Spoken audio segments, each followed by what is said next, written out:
Nithyananda. Welcome to End Youth Counseling. Welcome to our first show, and we'd like to thank you for joining us, but also we'd like to thank all the young people for writing in to us. So my name is Chandra Vimala, and I just wanted to tell you a little bit about myself. I have a Bachelor in Child and Youth, and I also have a Master's in Counseling. So I've been a grief counselor for quite a long time, and I also did a couple of years with my practicum through Masters of a College of Art and Design. So I worked with a lot of young people with a lot of their issues and difficulties. So I'm very excited to be part of this program. I think it's really needed, and that we are able to have some place for young people to be able to talk about their difficulties or any conflict that they're having, and that we are able to kind of deal with specific things that are happening in your life. So we're going to have guest speakers, and so what you're writing in, we'll be able to talk about those topics. I'll be talking about specific ones as well, but it's nice, and we're really thankful to have some amazing guest speakers that will be coming in. So we are going to be kind of targeting between the ages of about 13 to 30, and it's really a program about empowerment. We want you to have a conflict-free, blissful life. Right now, how the program is kind of set up is that you send in your emails, and we will be addressing every one of them. And so it's nyouth@nithyananda.org, and that will come up on the screen, so you'll know kind of what to write in on. The reason also that we've brought this program together is that, we've been looking at some statistics, and a lot of it was quite astounding, even for me being kind of in the counseling background for a long time, that I was quite surprised at some of the numbers, and I just wanted to discuss some of that with you. But a lot of times we feel that young people are always talking with their peers, and probably the least with their parents. But really, statistics show that a lot of times when they're worried about something, they don't talk with their peers. They feel that it may be a silly question, or they may be kind of scrutinized with it or made fun of. And sometimes it's hard to talk with parents. It's hard when you're close with family members to maybe talk about some things that are happening with you. And so what happens with a lot of youth is that they hold it in. And with that and holding in those types of things that are happening, we have a lot of things that are in repercussion of that. And that means that sometimes it'll be overeating, sometimes drinking alcohol, sometimes having unhealthy relationships. And so depression comes out of that. And so I just wanted to kind of show you some of the statistics that are kind of happening, and how much sometimes the increase is happening. So a Harvard study showed that the rate of depression among children were increasing by about 23% a year. And that's an increase in antidepressants. And what really surprised me a lot was children kind of 5 and younger, kind of the preschool, were also kind of having an increase of antidepressants. And they're kind of becoming the growth that's in use of antidepressants. And although I know that this program is around the youth of 13 to 30, it's kind of indicating to us that, even younger, there's a lot of things that are being held inside. And there's obviously, we're kind of losing our true nature. And so we're trying to, again, address those issues and being able to talk about them. We had kind of a huge difficulty around obesity. And a lot of times what happens around that is that when young people are holding things in and not being able to talk, eating is sometimes something that feels good inside. Unfortunately, it only lasts a very short period of time, and so that's where people continue to eat. And so the obesity rate globally is over like 20 million children. And so we also have, in regard to that, is a lot of sleep deprivation and having difficulty with sleeping. Sometimes we don't realize that when we have problems with sleeping, it can cause problems with our learning. It can cause problems in our memory, thinking and feeling. But we also have, which is about poor school and work performance. And really, it also causes a lot of difficulty in our relationships. So that's kind of a lot of repressions that are happening that sometimes we don't even realize is going on for ourselves, and we can kind of beat ourselves up about what's going on, and it's a little confusing for a lot of young people. I think the big thing that we have been really concerned about is the rise in the media use of the games and the virtual games, and using kind of our email and our Blackberries. it ends up that it's close to 11 hours of worth of media content in kind of a 7.5 hour time. And I don't know how we all get into that, but it's getting up to 11 hours. That's a long time of using media devices. And sometimes what happens is that we have trouble communicating if we're always into a computer. I was just saying when I come from Canada, and that, you know, I was having lunch and there was a bunch of young people around me and they were emailing each other. They weren't even speaking with each other. And what happens is that we've just forgotten what our true nature is, that we are social beings and we can't speak with each other. So there's a lot of things that are continuing that, you know, that are happening that are just kind of becoming unhealthy choices. And so again, the reason that we've kind of brought this forward, and we wanted to talk about issues and difficulties that people are having, and that we're able to kind of deal with them in a healthy manner. The wonderful thing about this program and why it's so special is that we're also having an enlightened master that's dealing and having these teachings. So what better way is having an enlightened master helping us deal with these types of situations? So it is why this show is very special. Our first show is about communication, and a lot of the emails were talking about, you know, why I'm having such difficulty talking with my parents, and, you know, I'm having a lot of anger issues, and I feel like there's conflict and I don't know how to deal with it. I don't know why I'm having trouble talking. Sometimes they're going into interviews and they're not being able to express themselves, and so we're really fortunate actually to have at the ashram someone that has over 15 years of experience under corporate and commercial, but she's a communication specialist, and so she actually oversees all of our training here. And so we are really fortunate to have her as our first guest. And we are really fortunate, and thank you, Mama Nisha, for being here. Thank you. So, Mama Nisha is actually the head of training at the ashram, and just before she came to the ashram, she's actually had 15 years of experience around the corporate area, and she's a communication and training specialist, and she's worked with multinational companies. So again, we are really fortunate that she can come in and answer a lot of questions around communication. So again, thank you. Thank you for having me on the show. It's a pleasure, and it's a great privilege to be sharing today with all of you. Thank you so much for inviting me. So we always hear the word communication, and I don't think we've ever stepped back to really wonder, like, what exactly is communication? So can you explain a little bit about what exactly that means? Sure. Usually what we consider as communication, we do think about communication a lot.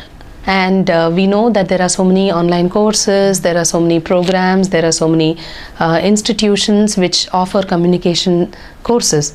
And a lot of people, especially the youth today, go for these courses and look at getting trained into communication. But I think the essential thing which most of us probably do not even know is that communication is not about speaking at all. Contrary to the belief where people use more and more language, get trained in, for example, English or into the choice of words to use, actually communication is not about speaking at all. I would say communication is only given by listening. Oh, so listening. Yeah, so effective listening is effective communication. So when you're listening, I guess I'm a little confused what that means then, because, you know, if you're communicating, you're thinking about talking and being, and so what is that about then listening? That's right. So usually when we say again listening, the word itself is again misunderstood for almost all of us. When I say listening, you only kind of think that you're just listening to the words or what is being said. You think that you are listening, but listening is actually a completely, totally different skill in its own. Listening is about not only you getting the words of the other person, but you getting the world of the other person. So when you are listening effectively, you're actually completely in the other person's world, completely understanding and internalizing not only what the other person is sharing through words and language, but also a lot which the other person is not sharing. You know? So that's maybe why it becomes such a difficult thing to communicate. Exactly. Because this important factor of listening is completely absent in the communication which we have in the world today. Nobody is ready to listen to the other. Everyone is in a hurry to speak and speak and speak. And as Swamiji very beautifully says, communication really never happens between two individuals. Because all that is happening when one is talking is the other is strategizing, is already preparing what to talk next. It's like, you're lost in your own world throughout the communication, throughout the interaction. And absolutely, you actually miss the communication because of that.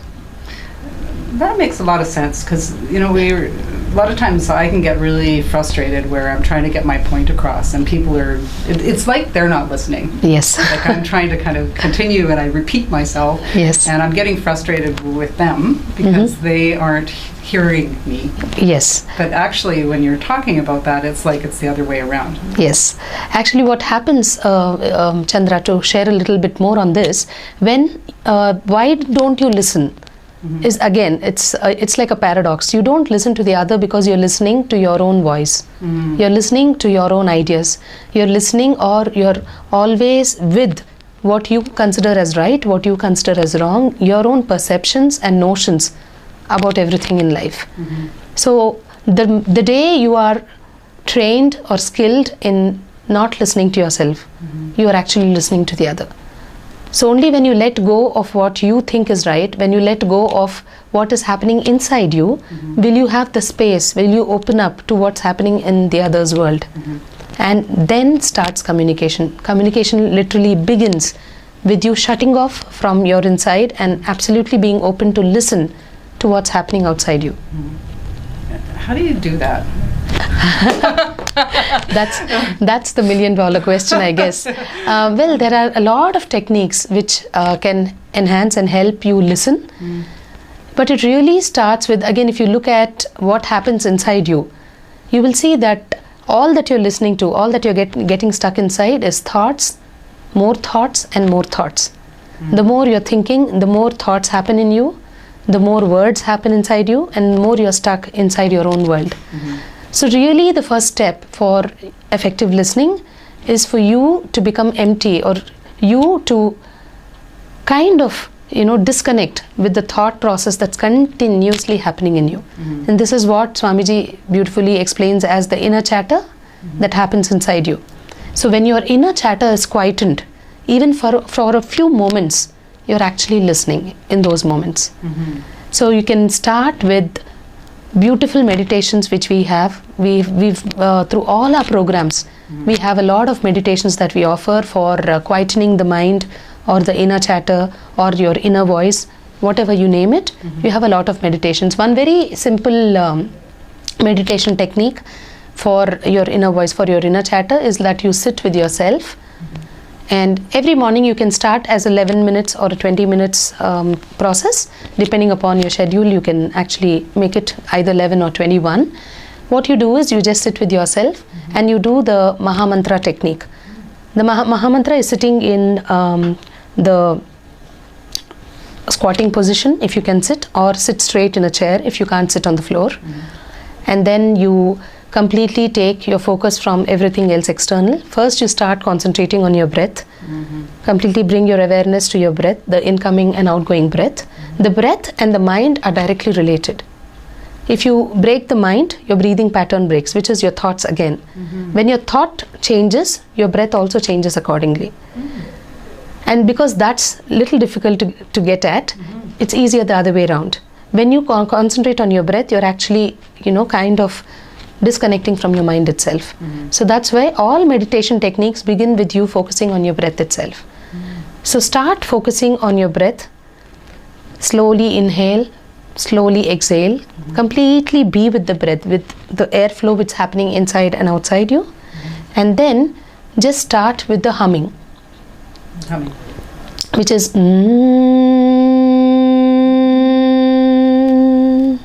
it's just an it's like if you put your head inside an aluminium vessel and make a noise, that's the noise that would come out. It's not om or hum, or it's just M, the letter M, spoken with your lips closed. So it's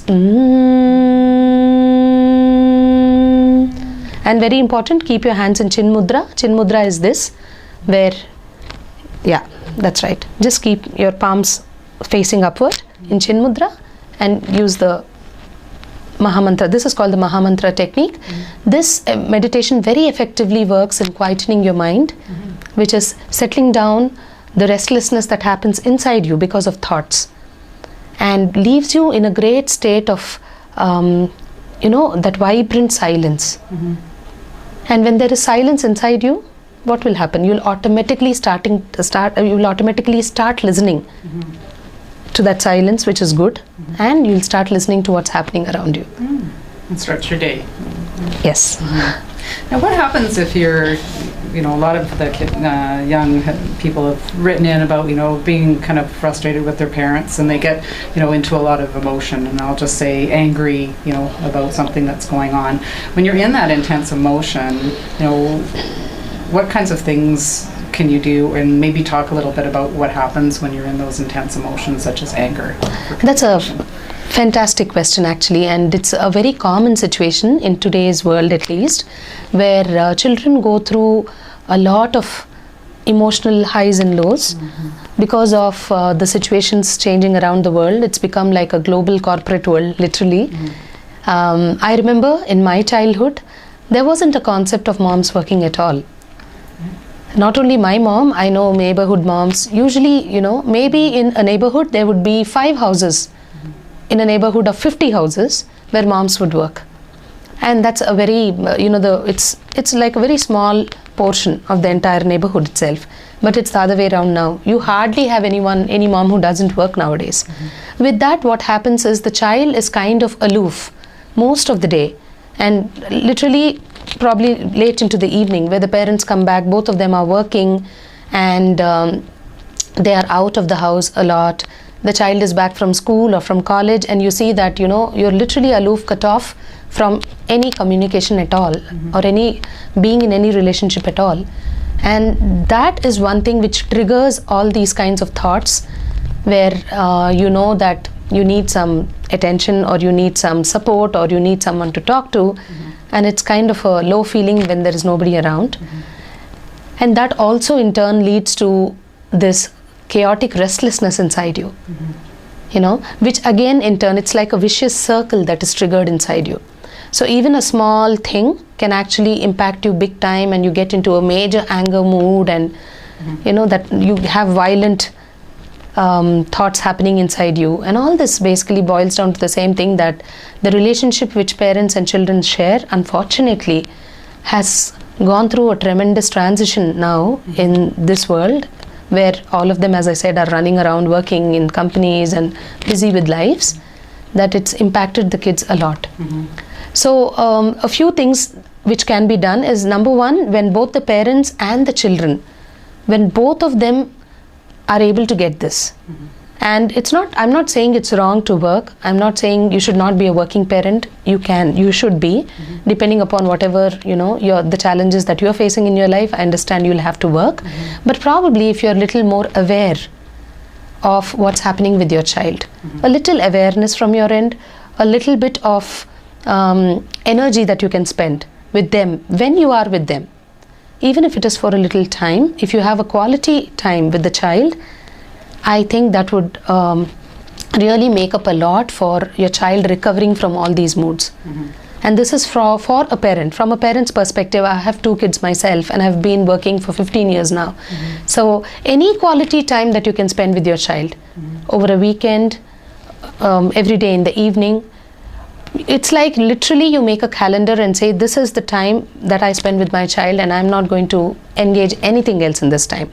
Where you exclusively, absolutely have that time only for the child. And not that the child is just another small part of my life and life moves on and I can just handle that as well. No, I don't think that works. So the awareness from a parent's point of view really helps the relationship a lot. And for a child, whenever you have any emotion, the only thing I would ask the child to do is express. It often becomes a problem when you do not express what's happening inside you. Because that gets bottled up and you suppress it and you just be with it, and it's literally you live in a hell. So I would ask children to express whatever is happening inside them. No matter how late your mom or pop comes home, ensure that you talk to them. maintain a diary. That's a very good habit actually. When you write down what's happening inside you, when you verbalize it, a lot of it is already let out of you. It's just that you don't have a let out. You know, it's like there is a big pressure tank. It's like a pressure cooker, literally. Without a vessel which can help it let out, what would happen then? The pressure is building, and finally the pressure cooker just bursts one day. That's what is happening typically with children, and you will see that's why the rate at which children are having diseases has alarmingly increased over the past a decade, I can say. You know, go to any pediatric hospital, you'll see it's full of patients. Children as small as 3 years are diagnosed with depression, which is shocking. And I'm speaking about the Western audience when I say this. In India and probably the Eastern countries, it's not that much, so much depression, but it still is other things like migraines. It's shocking that small children of 4 years, 5 years have migraines. They have glasses, spectacles, and you know, typically all the other symptoms where you know that the child needs attention and it doesn't get it. The child needs a let out to let out its emotions and it doesn't get it. So for children, it would be simple techniques like maintain a daily diary, write down what's happening inside you and express it out. Share it with your brothers, with your sisters. If you're not comfortable with your mother, with your father, but definitely share it. Keep sharing periodically what's happening inside you. But specifically at the point when you feel angry and you really want to completely just blow out with anger, there are a few techniques that you can do. A catharsis technique, which we do in our Ananda Spurana program, that's the Life Bliss program level 1, is the Manipuraka Shuddhi Kriya. This technique involves you just shouting and letting out your emotions. You can do it in a closed room, and you know, you can in fact go one step further, keep a pillow and just punch the pillow. As long as you know that the emotion is boiling inside you, just keep punching the pillow continuously, and you will see at one point that you will actually come out of the emotion itself because the anger is released. You can do that. You can write it in your book. Or you can do a very intense workout. If you are in the age of 16 and above, you can actually go to the gym or just do running. Just run. If you can run in your neighborhood, nothing like it. All that emotion that's pent up inside you, the anger or the vengeance that you have, put it into action. The problem arises when you do not act on it and you just keep it inside you.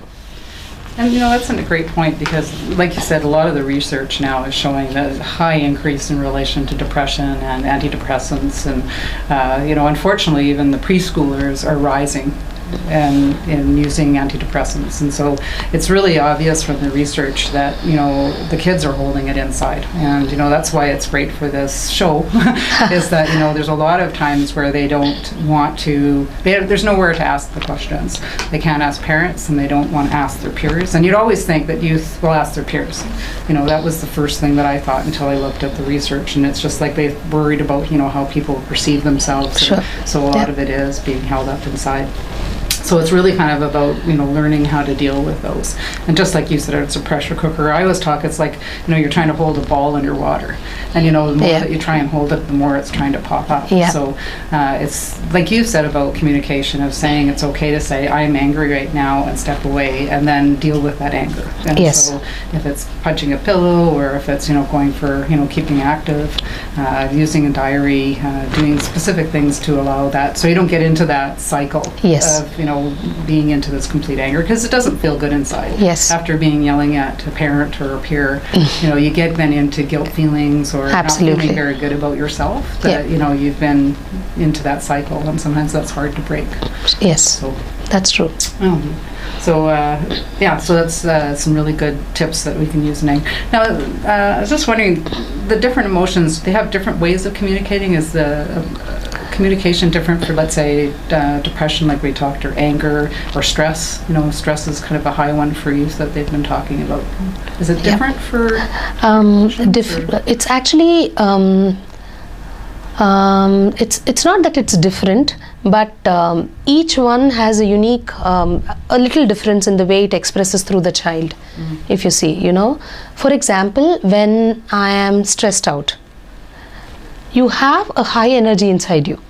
You have a lot of energy inside you, but that is the unproductive energy. It's like it's a lot of anxiety inside you, there's a lot of restlessness inside you, and that energy you don't know what to do. And often kids tend to overeat when they are stressed. Stress brings in a thing where you want to do something, and that craving thing, you know, you want to crave, you cannot let out the energy again, you cannot use it, it's pent up inside you. And you are so hyperactive and overexcited that you feel that when you eat, you feel good. When you eat, whatever the hormones and chemicals that get released in your body, you feel good with that. But unfortunately, it's so harmful for you. And that's why you'll see the obesity rate of children in the world today is again alarmingly increasing. It's quite high. I have seen so many children where doctors put them on a diet. Absolute unfortunate thing to happen. At the age of 4 and 5, doctors say don't take milk products, don't take milk, don't take high fat foods. You know, so this happens often. Overeating itself is not like because they overeat because they like the food. It's only because there is a stress penting up inside. There's a lack of something else which the child thinks he can actually fulfill. Temporarily, the child thinks that when I eat food, I feel nice, and that fulfilled feeling, that feeling of being full, being nice and peaceful comes. But unfortunately, it goes as quickly as it comes. So when you eat, you feel nice for those few seconds, moments or minutes, and then it's back. And then you'll want to grab another bowl of popcorn or something. So that's one thing which happens with stress, at least. Like that, if you see for depression, it's, as I said, you know, that aloofness, the aloneness that the child experiences because of nobody to connect with, literally, is a very powerful thing which puts the child into depression. Not only that, when you look at the lifestyle of the child, the children and youth today, if you look at their lifestyle, typically they stay late night playing games. And I think one of the most unfortunate thing which has happened with children especially is that they've lost touch with playing with human beings. You know, all the games that when I go back to my life, whether it was playing a throw ball or a football, or, you know, playing all your local games. Each city, each country has their own game. It all would be where you are playing with the other. I remember playing with a group of friends with dolls, actually playing dramas, where there is a constant interaction with a human being, both physically, verbally, emotionally. You're connecting with the other when you are playing. Because when you're playing, you play it seriously. Children play games very seriously. And you're emotionally connecting with another human being. And there, you're developing a bond. You're developing a relationship. And that helps you let out whatever's, if there is any emotion inside you. Unfortunately, now, there's a small difference. We play with the computers. Which is, I was just, when I was back in Canada, where I'm from, I was just having lunch, and there was a group of young people sitting beside me, and they were emailing each other. Yes. And that's just not uncommon, you know, and they're constantly like on their systems or computers, and, you know, if it was either their girlfriends or boyfriends for emailing, you know, and I think that they don't realize that, just like you said, we've lost kind of learning how to communicate with each other. True. And then it's frustrating for them that they can't get their words out, or they're not able to, and we call that Vishuddhi of, you know, closing up, you know, of this chakra here. And then, you know, again, and we have these problems sometimes of depression or stress or frustration that, you know, they can't get their points across. Yes. And so it's just kind of this constant battle. And absolutely. So, understanding, you know, what impact that is. Absolutely. Because basically, Chandra, it's that human beings, the psychology that we have, we are social. By birth, we are wired to be social. Every species on the planet is wired to be social.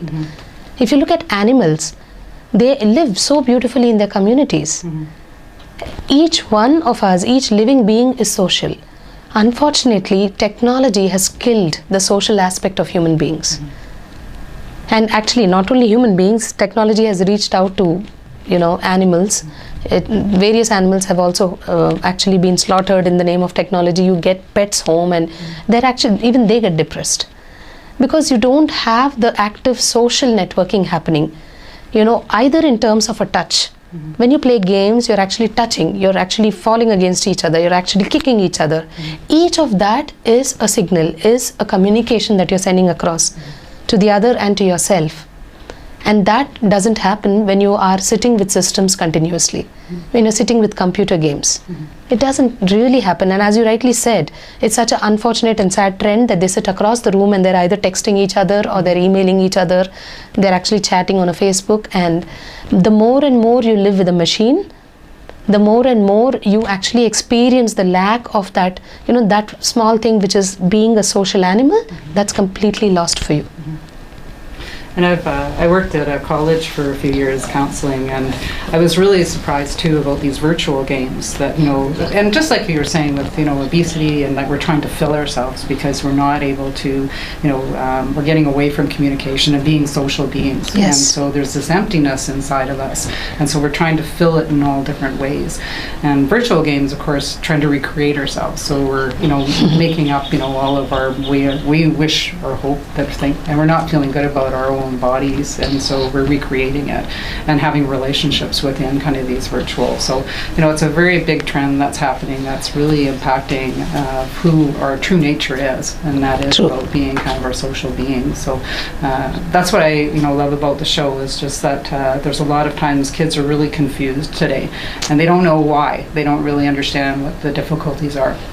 And so it's just a real pleasure for you to be on, and for us to have reaching out to young people and to kind of say, this is kind of what the impact is. Games there's no problem. We all can have it. It's just in moderation and understanding Absolutely. Kind of what really is impacting, because like you said, there's a huge rate that's happening. Totally. And we're getting away from who our true nature is, and we're filling it with all these different things. And so it's nice that we're having some tips and some ways that they can help of being able to change that around. Especially with games, I would say, Chandra, that if they can have again a calendar for games, definitely, as you rightly said, don't get deprived that you should not be using a computer. It's not like that.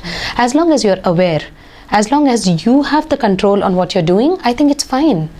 It's absolutely fine to sit with a computer game for maybe half hour or 1 hour.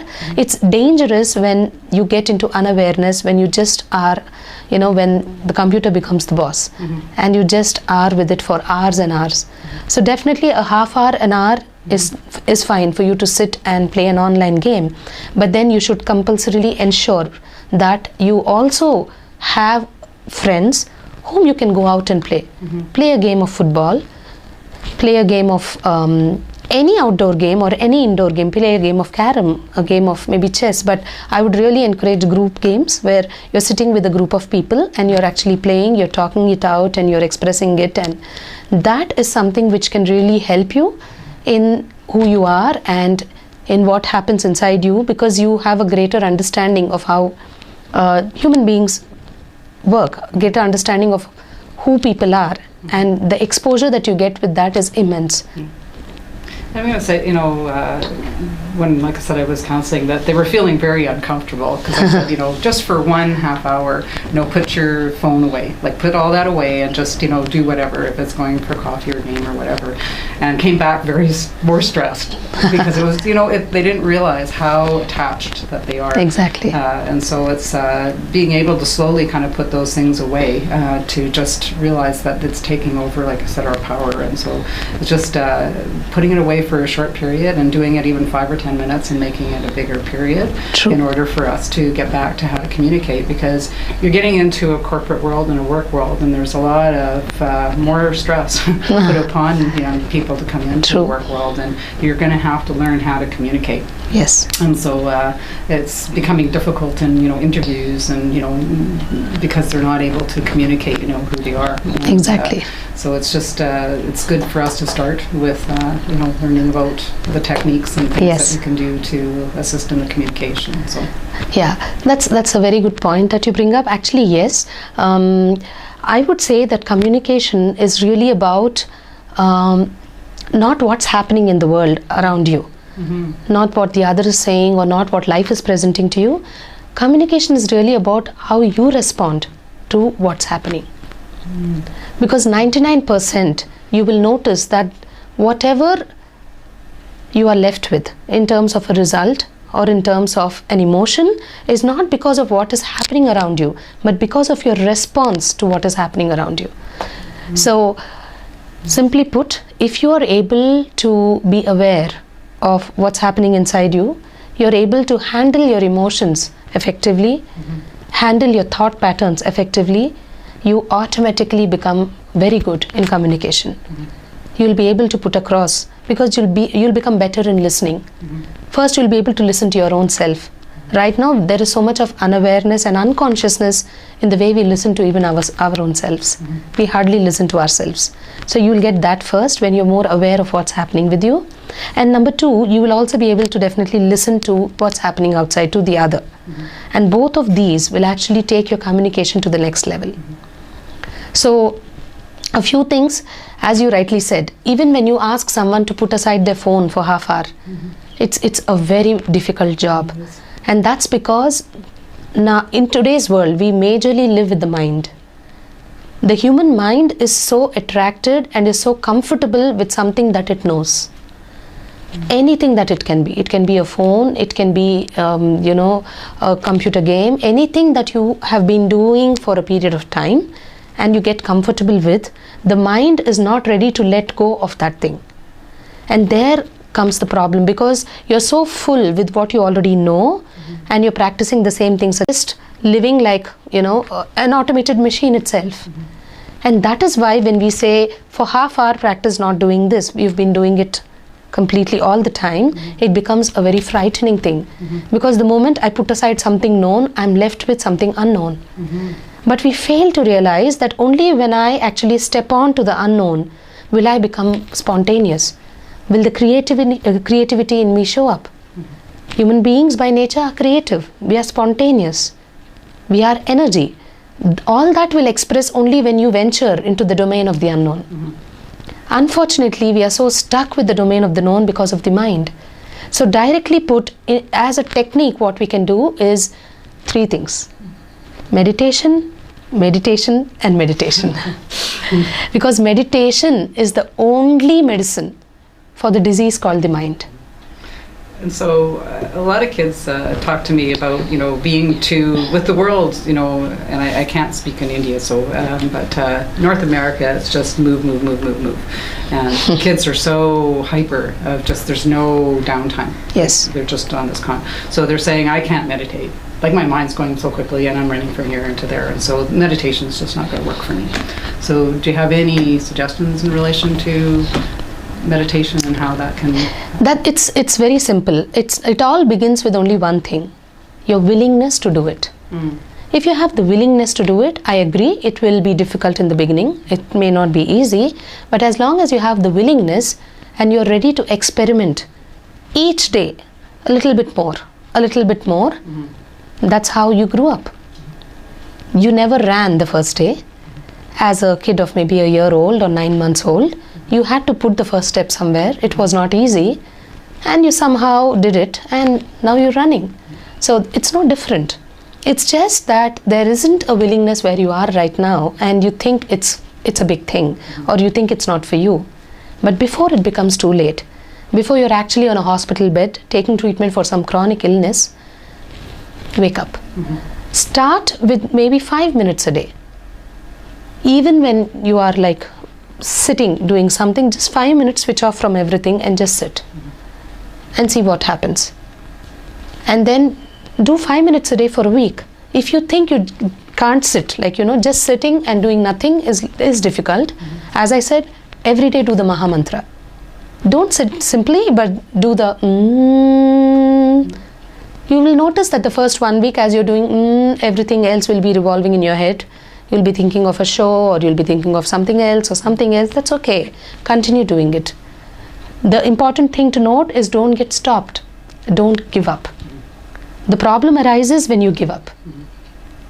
And you'll actually see it will work only when you're willing to take it on. So first is have the willingness inside you. Know that this will definitely directly impact the quality of your life. It will make you very effective. It will make you very productive where you are, and that's what you want in life, isn't it? So once you know that as an understanding, when you internalize that, and then you have the willingness, okay, I'm willing to experiment with this, I think half of the game is done. Then all you need to do is every day sit for the first 1 week for 5 minutes with the Mahamantra. Then maybe increase it to 10 minutes.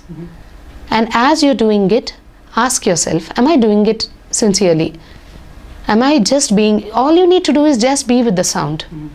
When you're humming, be with the humming, nothing else needs to be done. Anything that comes in, just push it away. You have the ability to push it away. Be aware that I'm not supposed to think anything else now but the humming.